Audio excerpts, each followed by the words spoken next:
निष्कलां परमामगलां Vishweshwari विश्वम्भविका. Mantras of our Divine Mother. Our Divine Mother says if we unify ourselves and identify our consciousness with the consciousness of our Divine Self, our group will become unified. If we enlighten and illumine our intellectual faculties, our group will manifest the light. If we allow impersonal love to permeate our whole being, our group will radiate love. And finally, if we bring order into ourselves, our group will become organized of itself without our needing to intervene arbitrarily in its formation. In short, let us become the living cells of the organism we want to bring forth, and let us never forget that on the value of its cells will depend the value of the collective being and its action, its usefulness in the work of universal harmony. With love and blessings, says our Divine Mother.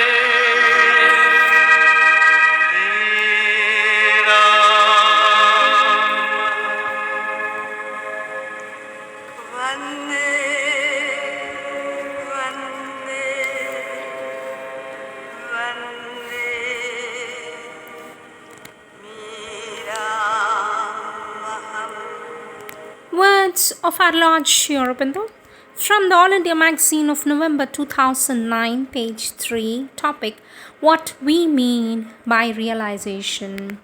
Our Lord Sri Aurobindo says, in a more deep and spiritual sense, a concrete realization is that which makes the thing realized more real, dynamic, intimately present to the consciousness than any physical thing can be. It's not merely an intellectual conception or clear discrimination of the truth, nor is it an enlightened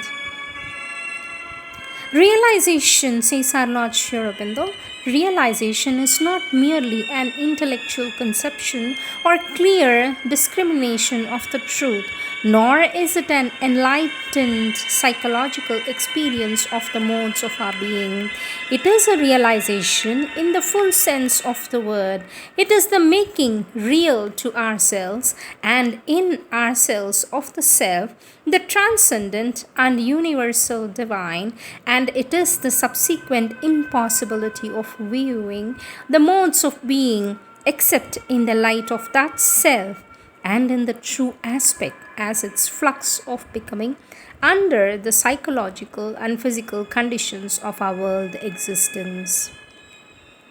Our Lord Sri Aurobindo says realizations are the reception in the consciousness and the establishment there of the fundamental truths of the divine, of the higher or divine nature, of the world consciousness and the play of its forces, of one's own self and real nature, and the inner nature of things, the power of these things growing in one till they are a part of one's inner life and existence.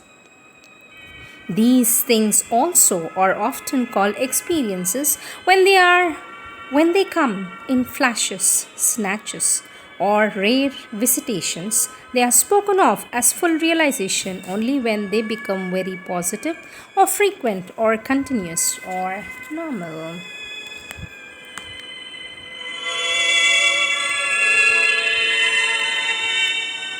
Some prayers from our Divine Mother's Prayers and Meditations of the Divine Mother, March 13, 1913.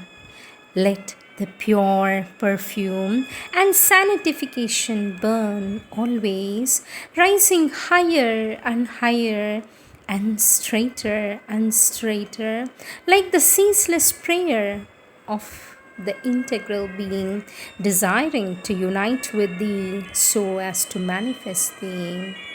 July 21st, 1913. Yet, what patience is needed, how imperceptible the stages of progress. Oh, how I call thee from the very depths of my heart, true light, sublime love, divine master, who are the source of our light and of our living, our guide and our protector, the soul of our soul and the life of our life, the reason of our being, the supreme knowledge, the immutable peace. Jan 10, 1914. My aspiration rises towards thee, ever the same in its almost childlike form, so ordinary in its simplicity. But my call is ever more ardent, and behind the faltering words there is all the fervor of my concentrated will.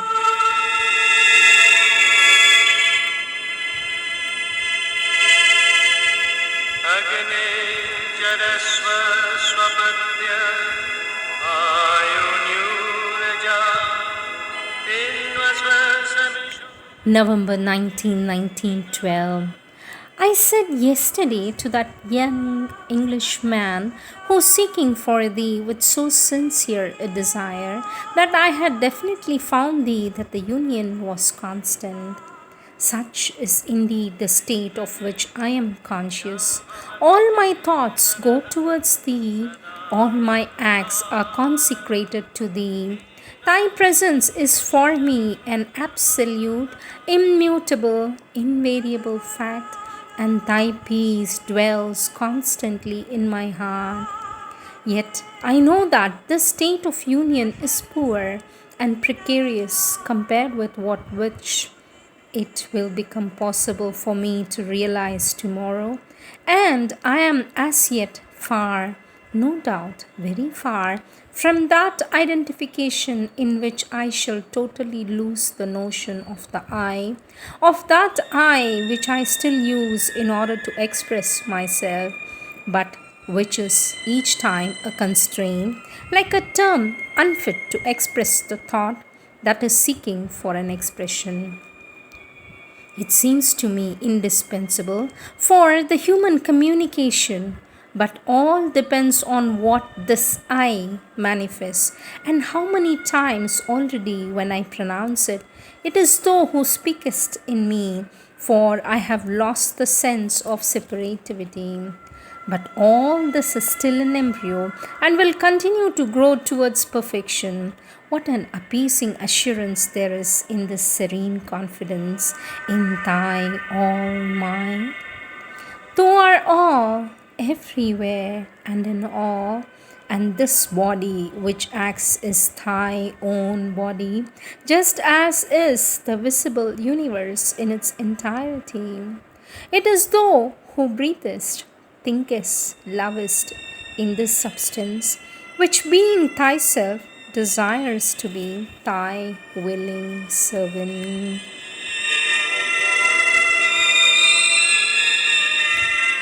December 5th, 1912. In peace and silence, the eternal manifests. Allow nothing to disturb you, and the eternal will manifest. Have perfect equality in face of all, and the eternal will be there. Yes, we should not put too much intensity, too much effort into our seeking for thee. The effort and intensity becomes a we in front of thee. We must not desire to see thee, for that is still a mental agitation which obscures thy eternal presence. It is in the most complete peace, serenity, and equality that all is so, even as thou art all. And the least vibration in this perfectly pure and calm atmosphere is an obstacle to thy manifestation. No haste, no inquietude, no tension, though nothing but though, without any analysis or any objectivizing, and though are there without a possible doubt, for all becomes a holy peace and a sacred silence, and that is better than all the meditations in the world. July 23rd, 1913. O Lord, inconceivable splendor, may thy beauty spread through all the earth. May thy love be kindled in every heart, and thy peace reign over all. A deep and solemn chanting, a deep and solemn chant, smiling and subtle, rises from my heart, and I do not know whether this chant goes from me to thee, or comes from thee to me, or whether thou and I and the entire universe are this marvelous chant of which I have just become conscious. Surely there is no longer any thou or I or any separate universe. Only an immense harmony is there, sublime and infinite, which is all things, and of which all things will one day grow aware. It is the harmony of boundless love, love victorious over all suffering and all obscurity. By this law of love, thy law, I want to live more and more integrally. To it unreservedly I give myself, and all my being exalts in an inexpressible peace.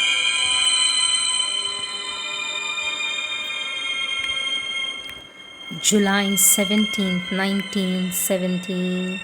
Earthly realizations easily take on a great importance in our eyes, for they are proportionate to our external being, with this limited form which makes us men. But what is an earthly realization beside thee, before thee? However perfect, complete, divine it may be, it is nothing but an indiscernible moment in thy eternity, and the results obtained by it, however powerful and marvelous they may be, are nothing but an imperceptible atom in the infinite march to thee. This is what thy workers must never forget, otherwise they will become unfit to serve thee. Oh, sweet master, what childishness is to think oneself responsible for anything at all, and want to individualize thy supreme and divine will. Is it not enough to unite with thy heart and live there permanently? Then thou takest all the responsibilities, and thy will works without even our needing to know it. Only a realization, independent of all outer circumstances, free from all attachments and all understanding, however high, is a true realization, a valuable realization. Let me repeat. Only a realization, independent of all outer circumstances, free from all attachment and all understanding, however high, is a true realization, a valuable realization. And the only such realization is to unite with thee integrally, closely, definitively. As for the care of thy transitory momentary manifestation in a fugitive existence and in a transient world, it is thou who must be responsible for it, and do what is necessary for it to exist, if thou thinkest it good. O my sweet Master, Sovereign Lord, thou hast taken away all my cares and left me only the beatitude, the supreme ecstasy of thy divine communion. These are the words of our Lord Aurobindo and our Divine Mother.